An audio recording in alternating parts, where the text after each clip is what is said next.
Азыр эми көп мамлекеттер ошо кризистен чыгып кетишти. Мындай кандайдыр бир деңгээлде оңдолушту, түзөлүштү дегендейчи. Бирок биздин мамлекет түзөлгөн жок, оңдолгон жок. Ошол бойдон келип атабыз. Бизде азыр бүгүнкү күндө эле жанагы ситуация революционный да баягындай. Эми ошол революция болдубу, революция болгон жок. Менимче эки жолу тең эле революция болгон жок да. Эми революция болгондо билесиңер, биз эми салыштырып эме кылабыз, октябрь революциясы. Бүт система бардыгы алмашпады. Бизде мындай болуп атат да, биз ошо 33 жылдан бери, 33 жыл болуп тур мындай революция баягы мамлекет өз алдынча мамлекет болгондон беричи. 33 жылдан бери биз только эмне кылдык? Биз только бийлик талаштык да. Биз бирдай реформа же бир программа ишке ашырган жокпуз. Элди кыйналып аткан элге жардам берүүчү рычаг бул индексация да. Себеби инфляция дүйнөдө болуп атат алам боюнча. Ошо индексациядан элди коргош үчүн ошо канча кымбаттаса индексация болсо, ошону бюджетте коюп карап, ошо индексировать этип турат доходдордучу. Бул доход кайсы эмне? Бул балдардын пособиясы, пенсионерлердин пенсиясы, бюджет иштеген мугалим, башкалардын айлыктары да. Эми ошол бизде ушул нерсени эч ким даже канча бийлик болсо да мындай такрейс калган жок да. Эл муну билбейт деле да. Биз анча айтып жүрөбүз, кулагына киреби кирбейби билбейм. Эгер ошол индексация менен эсептесек, 32 жылдачы бизде бүгүн жана балдардын пособия, балдар азыр айтып атпайбы, жана сүрөткө тартып берип атат, 5000, 2000 деген баягы действительно муктаж телевизор болсо албайт, машинасы боло албайт депчи. Ошол пособия бизде азыр минималь 50 000 болуш керек эле. Эгер биз ошо 33 жылдан бери индексацияны колдонгондочу. Пенсиялар 70 000ден жогору болуш керек эле. Зарплата 150 000ден жогору болуш керек эле. Биз ошого ориентировалышыбыз керек да, ошого жетишибиз керек да. Бизде бизде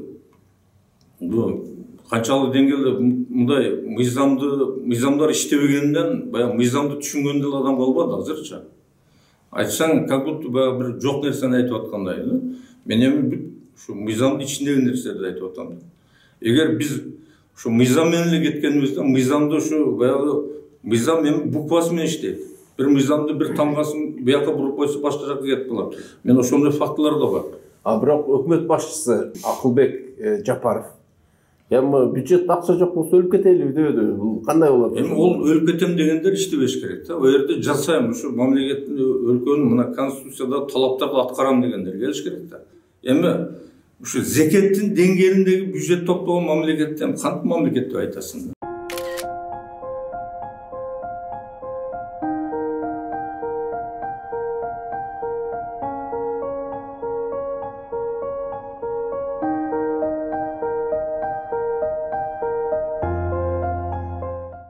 Абдумалик мырза, Кыргыз Республикасынын эгемендүүлүк алганына быйыл 33 жыл болду.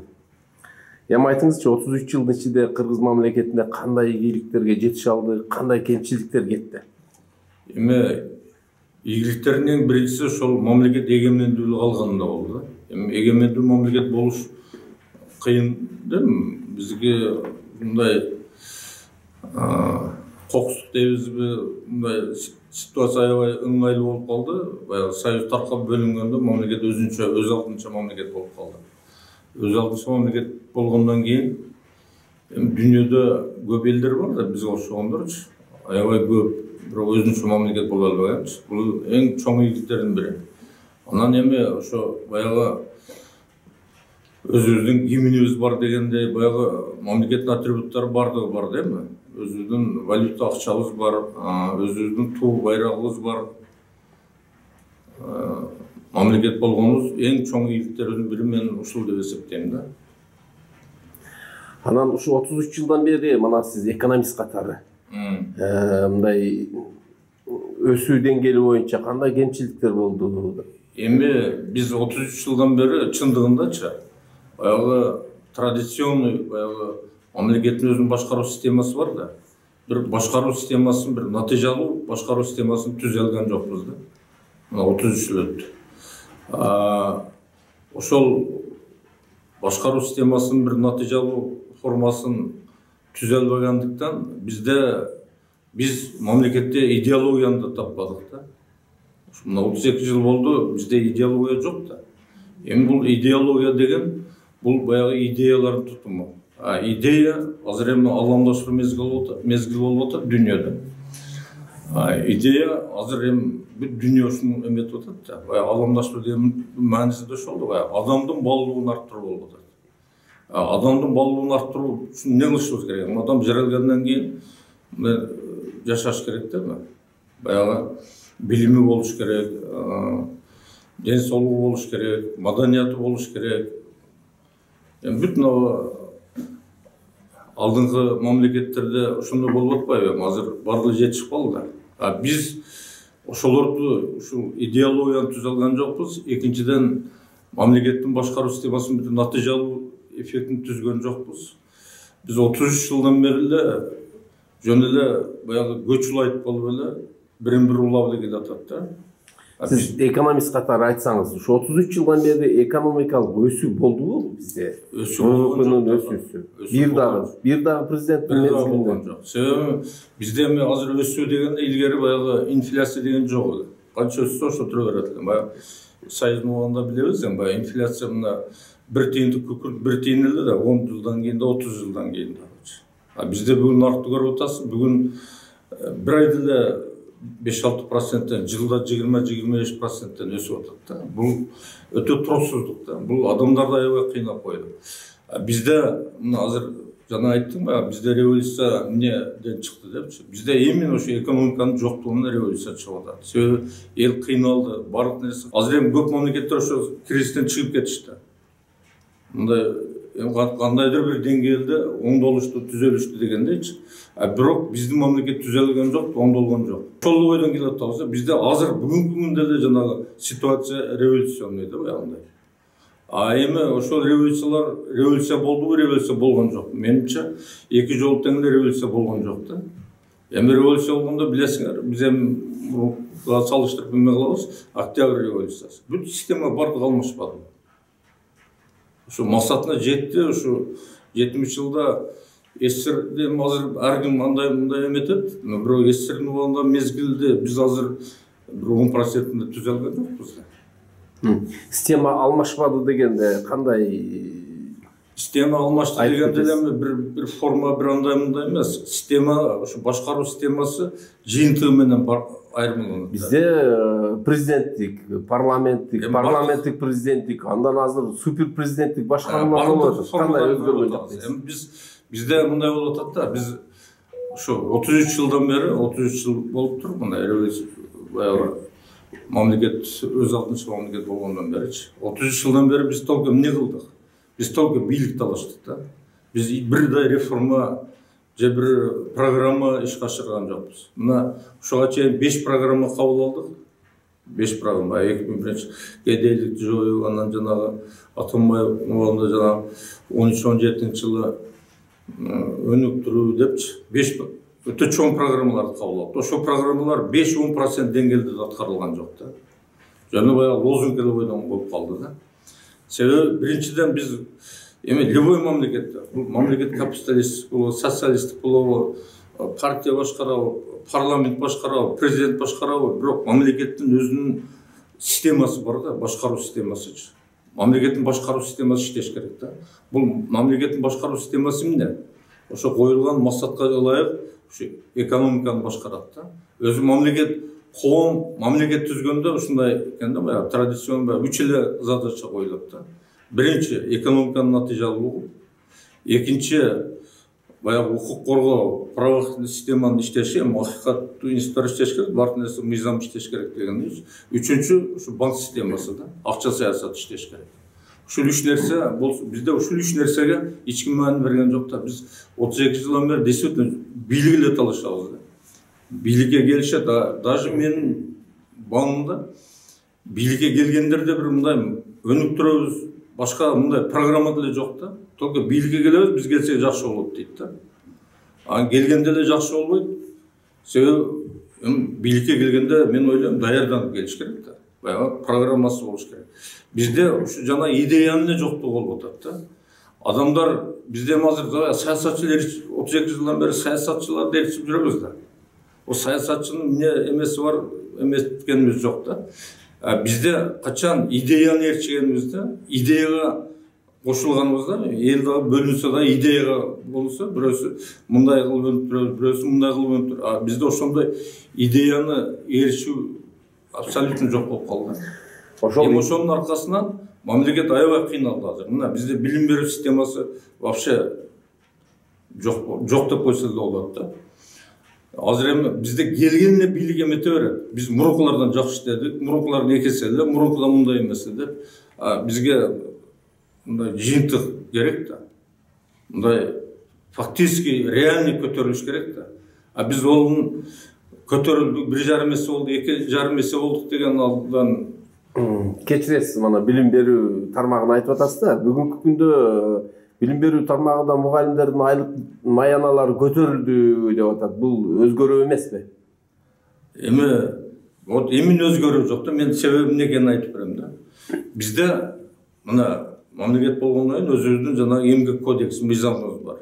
Кодексти билесиңер, мыйзамдардын иерархиясы боюнча биринчи конституция, анан кийин кодекстер, анан кийин мыйзамдар да, анан кийин башка нормативный дерчи. Конституциядан кийинки эле кодекстер да. Бул жарандык кодекс, эмгек кодекс, ошо трудовой кодекс бар. Ошо кодексте 156 берени бар. Ошо беренеде айтат да, бул индексация депчи. Бул индексация мамлекеттин рычагы. Элди кыйналып аткан элге жардам берүү үчүн рычаг бул индексация да. Себеби инфляция дүйнөдө болуп атат да, алам боюнча. Ошо индексациядан элди коргош үчүн ошо канча кымбаттаса индексация болсо, ошону бюджетте коюп карап, ошо индексировать этип турат доходдордучу. Бул доход кайсы эмне? Бул балдардын пособиясы, пенсионерлердин пенсиясы, бюджет иштеген мугалим, башкалардын айлыктары да. Эми ошол бизде ушул нерсени эч ким даже канча бийлик болсо да мындай такрейс калган жок да. Эл муну билбейт деле да. Биз анча айтып жүрөбүз, кулагына кирбей билбейм. Эгер ошол индексация менен эсептесек, 32 жылдачы бизде бүгүн жана балдардын пособия, ал балдар азыр айтып атпайбы, жана сүрөткө тартып берип атат, 5000, 2000 деген баягы действительно муктаж телевизор болсо албайт, машинасы болбойт депчи. Ошол пособия бизде азыр минимал 50 000 болуш керек эле. Эгер биз ошо 33 жылдан бери индексацияны колдонгондочу. Пенсиялар 70 000ден жогору болуш керек эле. Зарплата 150 000ден жогору болуш керек эле. Биз ошого ориентировалышыбыз керек да, ошого жетишибиз керек да. Бизде мына биздеми баягы бизде канчалык деңгээлде мындай мыйзамдар иштебегенден баягы мыйзамды түшүнгөн эле адам калбады азырчы. Айтсаң, как будто баягы бир жок нерсени айтып аткандай да. Мен эми ушу мыйзамдын ичиндеги нерселерди айтып атам. Эгер биз ушу мыйзам менен эле кеткенибизде, мыйзамды ушу баягы мыйзам эми буквасы менен иштейт. Бир мыйзамды бир тамгасын бияка буруп койсо башка жакка кетип калат. Мен ошондой фактылар да бар. Бирок өкмөт башчысы Акылбек Жапаров эми бюджетте акча жок болсо өлүп кетели дебеди. Бул кандай болот? Эми ол өлүп кетем дегендер иштебеш керек да. Ал жерде жасайм, ушу мамлекеттин өлкөнүн мына конституцияда талаптарды аткарам дегендер келиш керек да. Ал жерди билем, ал жанагы 6200 баягы муротту минимальный размер оплаты турду. Ошонун минимальныйды чыгарасыңар, чыгарбайсыңар депчи. Мына Россияда ошол минимальный размер оплаты турду тоже индексация жатат да. Мына былтыр эле 22 жылдын жыйынтыгы менен Россияда 16 000 эле, 16 000 канча эле. Ошо муротучу. Индексация колдонгондон кийин 19-20 000ге жакындап калды. Bizde даже onu kötörüş oyunumuz indeksiyası вообще bir de yok da. Oşol indeksiyasıdağı bücret azrayıcı çok biz 1 milyar trilyon aşırdık, 1 milyardan aşırdık. Kurgulu şifralardı. Al şifralarım ne bir otar? Cintığım ne oldu? Buna senin menin ce pensiyama ce pasobiya ce bir nesi koştu. Koş boğun dersen ne gereği var? Ana men bir nesi hazır gelat esime düştü. Bizim memlekettekiler maqtanmayla koysa болады da. Maqtana turgan hiç negiz yok. Sebebi mına hazır Orozada zakat деген бар. Баягы өзүнүн колдонуп аткан буюмдан башка баягы байлар деп баягы недвижимости бар, башка товар эме дегендерчи. Баягы алтын, башка малдардан ошо эми азыр почти 88 грамм алтын эсебинен деп чыгарып атпайбы зекат. Бизде азыр эксперт башка эмелерде бизде көмүскө экономика көп да. Бизде 100 миллиард состояние бар да. Манча жанагы миллиардерлердин деп списокто чыгып атат го. Эми карасаң, ошо 100 миллиардтан эгер биз 2,5% жана закатты топтосок, бизде эгер бардык мусулман болуп, бардык Кудайдан корксочу, ошо дүйнөсүнөн закат чыгарып берсе, кечеле бирөөлөр айтып атты, мен 20 миллион эмем бар деп. Байлыгым бар деп. Ошо 20 миллиондон 2,5% 500 миң. 500 миңна эртең төгүп койсун закаты менен депчи. Закат как раз şu биздин эл жана кыйналып аткан элге да. Закат менен мисалы үчүн жанагы банктан карыз болуп үйлөрү тартып ыйлап жүргөндөр бар. Банк алдатып берипчи. Ошолордун карызын жаап берсин. Эми карасаң, ошо бизде 2,5-3 миллиард доллар закат топтолсо болот экен да. Биздин Кудайга ишеним деңгээлибиз ошол жактан да көрүнүп турат да. Эми миллиард болгондор да бар да. Миллиардтагылар, значит, 250 миллион закат бериш керек бир жылда. Эми ошол 2,5-3 миллиард бюджет бар, ошону ар түрдүү кылып, эми ушу зекеттин деңгээлиндеги бюджет топтогон мамлекеттен кантип мамлекет деп айтасың? Бийликке келгенде бар эле моңдойм бир жакшы ниеттер менен келет да.